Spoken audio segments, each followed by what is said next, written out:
Fred was a young scientist looking for a dream job. His favorite professor, Mr. Ford, always worked in his lab alone. But one day, he made an exception and invited Fred to assist him in a secret research project. When Fred arrived at the lab, he found Mr. Ford unconscious on the floor. His colleagues said that halfway through his latest experiment, the lights went out. James, Dylan, and Ashley were nearby. James said he was Mr. Ford's lab assistant. When the lights went out, it was too dark to see what was happening. Dylan said he'd been looking through some documents in his office nearby. And Ashley said she'd been cleaning the lab. Who's lying?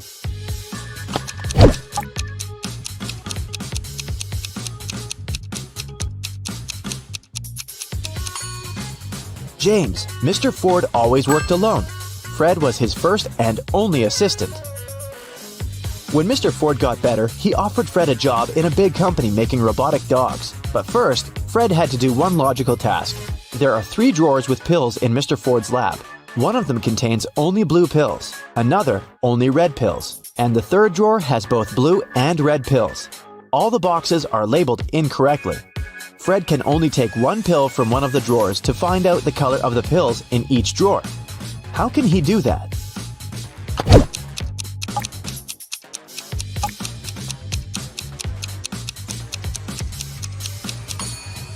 To label the drawers correctly, Fred should take a pill from the drawer that supposedly contains both blue and red pills.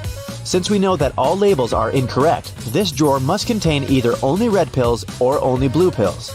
If Fred finds a red pill, he should label that drawer as red. Then change the name on the red drawer to blue, and label the remaining drawer as red and blue. Fred texted his girlfriend Sarah to tell her the good news about his new job. He asked her out for dinner, but she answered, "Hey, I woke up with the flu. I don't want to infect you. I'd rather stay at home and rest." Fred video called her and realized she was lying as soon as she answered the call. How did the guy understand it?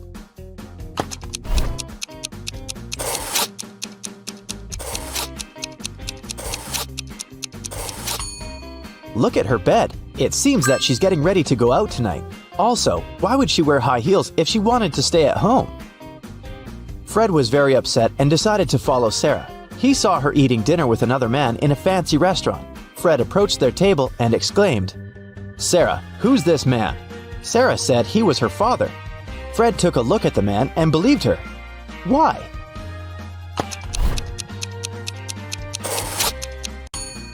They have the same rare eye color and similar moles under their right eyes. On the first day of work, Fred came to his office. It was full of guard robotic dogs. They were taught to react to every movement. Suddenly, the dogs went out of control. They tore the lab down. Luckily, Fred managed to hide. He needed to escape as soon as possible. Fred noticed 3 objects: a bat, a water gun, and a small ball. Which object should he use to escape?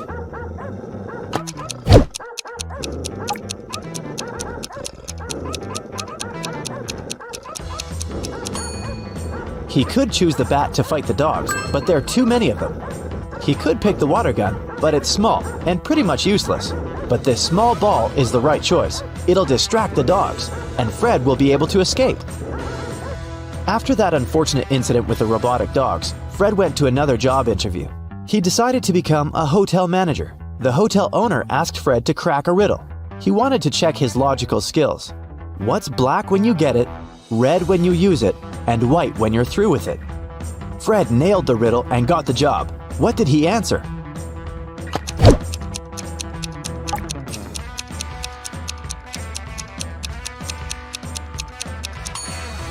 Charcoal. Fred started his work. A new guest arrived. This guest was very unusual because it was a giraffe. Can you help Fred find the best room for this animal?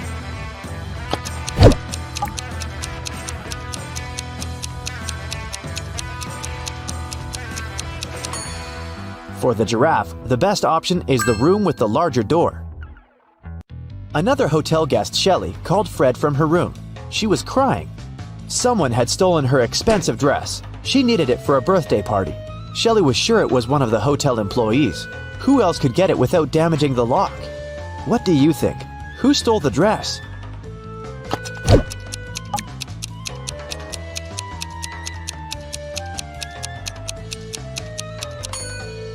There's a silver bead by the bed. The criminal didn't notice they had dropped it during the heist.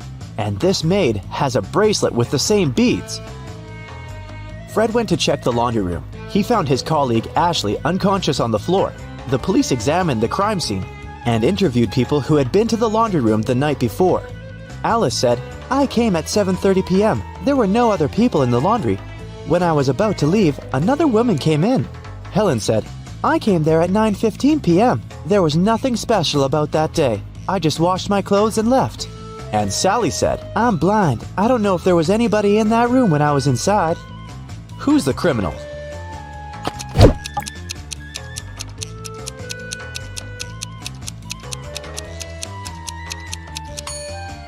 Helen. Trying to protect herself, Ashley pulled an earring out of her ear. Next day, Fred faced another crime at work. Someone had stolen some food supplies from the warehouse at night. The stockman called Fred first thing in the morning. "Look at these two pictures of the warehouse. Can you spot which food had been stolen?"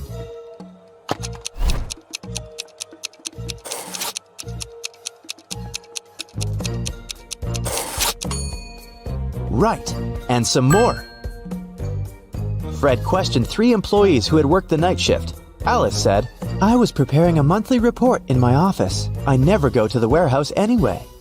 Dan said, "I was at the register all night. There were lots of customers. I wouldn't have had time to go to the warehouse." And Jenny said, "I was flipping burgers. I didn't leave the kitchen." Who stole the food?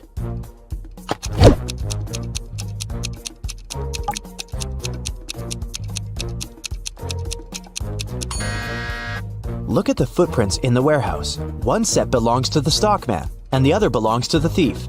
The accountant and the cook are females. They wouldn't leave such footprints. It means Dan is lying. He did go to the warehouse. The hotel guests ran down from the second floor screaming. She saw a ghost in her room. Fred hurried to the room. Can you help him find the ghost?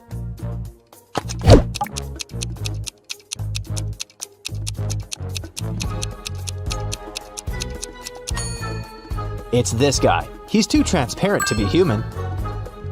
2 brothers, Stan and Chuck, met for a quiet birthday party in the hotel restaurant. The cook asked how many candles she should put on the cake. The birthday guy, Chuck, answered, "When Stan was 6 years old, I was half his age. If Stan is 40 now, how old am I? How many candles should the cook put on the cake?"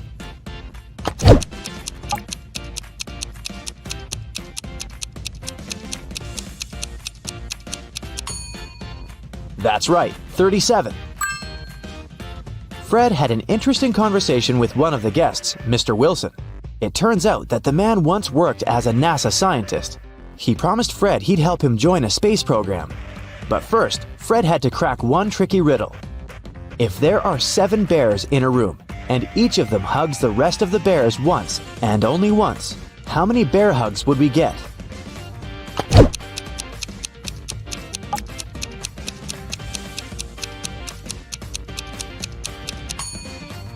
Fred said 21 hugs, and it was the correct answer. Mr. Wilson was satisfied and gave Fred a folder with the documents needed for his dream job.